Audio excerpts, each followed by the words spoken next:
warahmatullahi wabarakatuh. Halo sahabat Laksar, kembali bersama kami kelompok 2 angkatan 15 dari Kabupaten Tapin. Di video kali ini kami akan memaparkan tugas kelompok 2, agenda 2 tentang strategi dalam mengatasi banjir di Kalimantan Selatan.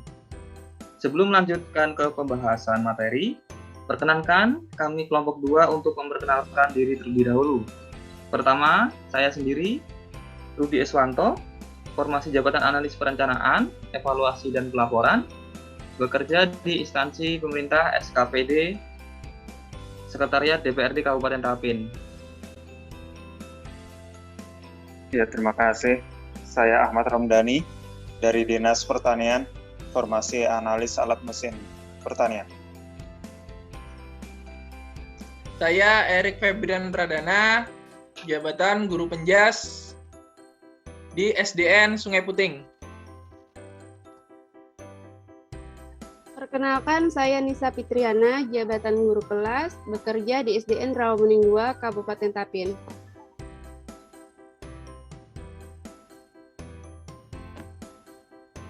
Nama saya Hidayati, bekerja di SDN Tangkawang, jabatan guru kelas ahli pertama. Terima kasih teman-teman yang sudah berkenan memperkenalkan diri terlebih dahulu. Selanjutnya kita masuk pada tahap pembahasan materi yang dimulai pada bab 1.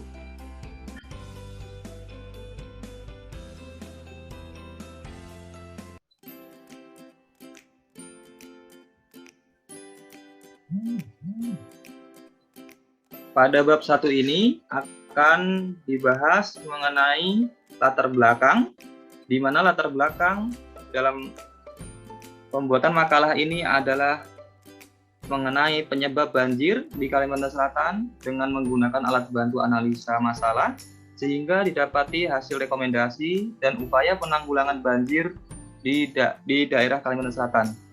Selanjutnya, untuk mengenai rumusan masalah akan dibahas oleh Bapak Ahmad Ramdhani. Waktu dan tempat kami persilahkan. Terima kasih Bapak Rudi. Rumusan masalah untuk makalah ini, yang pertama, apa penyebab banjir di Kalimantan Selatan?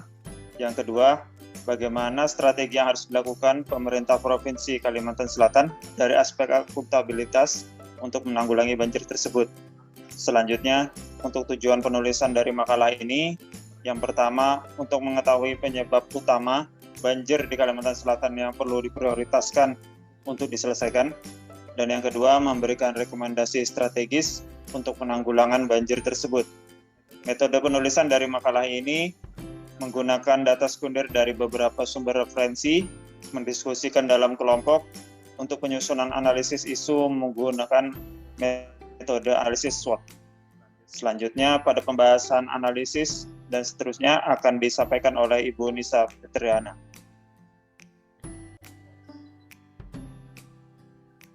Baik, selanjutnya bab kedua, pembahasan. Analisis SWOT untuk menganalisis strategi rekomendasi penyelesaian masalah. Analisis yang akan dipakai untuk menganalisa masalah di sini adalah analisis SWOT. Analisis SWOT merupakan akronim dari strength atau kekuatan, weakness atau kelemahan, opportunities atau kesempatan, dan threats atau ancaman. Di sini dapat dilihat tabel analisa SWOT faktor internal strategik. Kekuatan atau strength, 1. Tercukupinya petugas mitigasi bencana baik Basarnas, BPBD di pemerintahan Provinsi Kalimantan Selatan. 2. Program sejuta pohon. 3. Tersedianya mesin daur ulang sampah.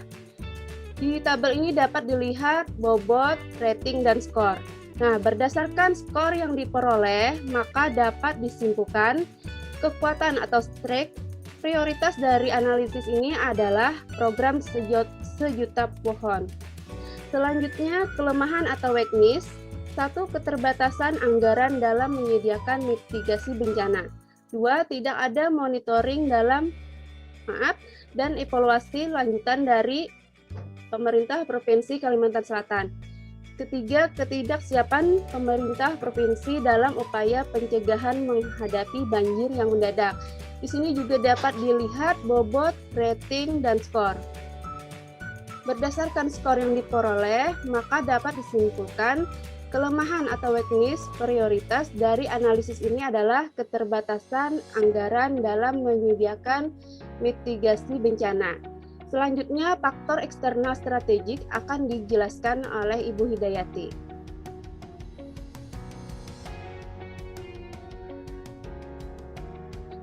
Baik, terima kasih Ibu Nisa. Faktor eksternal strategik peluang atau opportunity ialah 1. Adanya bantuan pemerintah pusat 50, rating 5, skor 250. Yang kedua, program CSR opportunity.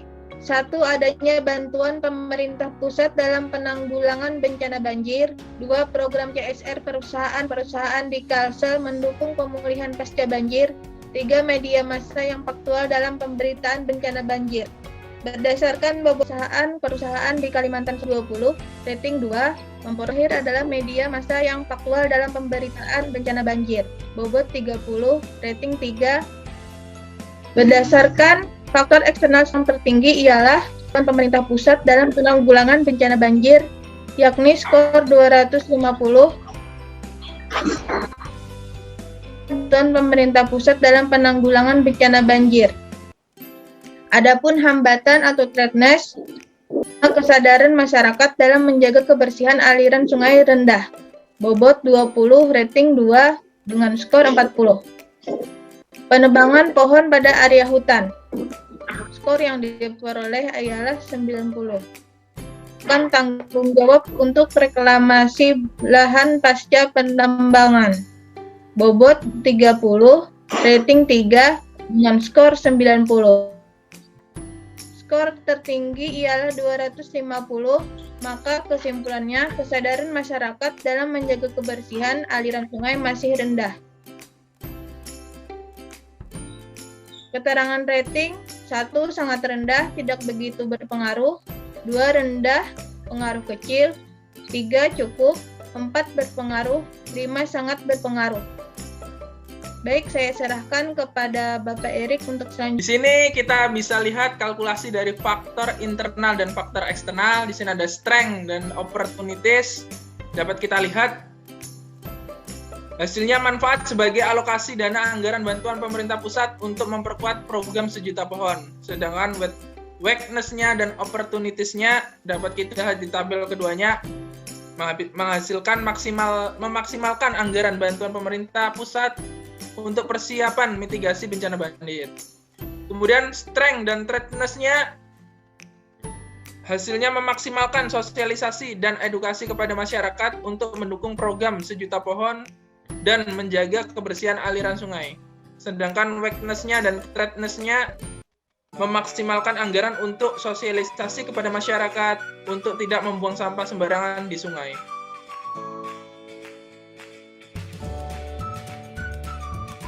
Bab 3 penutup, di sini kesimpulannya berdasarkan pembahasan di atas, maka dalam menanggulangi bencana banjir di Kalimantan Selatan yang pemerintah lakukan masih belum optimal. Saran, diperlukannya peran dari instansi setempat agar dapat bekerja sama dalam meminimalisir kerusakan hutan dan lahan, di mana Pemprov Kalsel selalu bersikap berkolaboratif, proaktif, dalam membuka opsi kerjasama dengan pihak swasta dan akademisi merupakan modal utama sebagai strategi pembangunan dalam menghadapi bencana alam, serta pentingnya mengedukasi masyarakat tentang cara menjaga lingkungan agar terhindar dari bencana banjir. Selanjutnya saya kembalikan ke Pak Rudi. Terima kasih kepada teman-teman sekalian yang sudah memaparkan makalah yang kita buat, serta semoga makalah ini bermanfaat untuk kita semua. Akhir kalam dari kami, Assalamualaikum warahmatullahi wabarakatuh.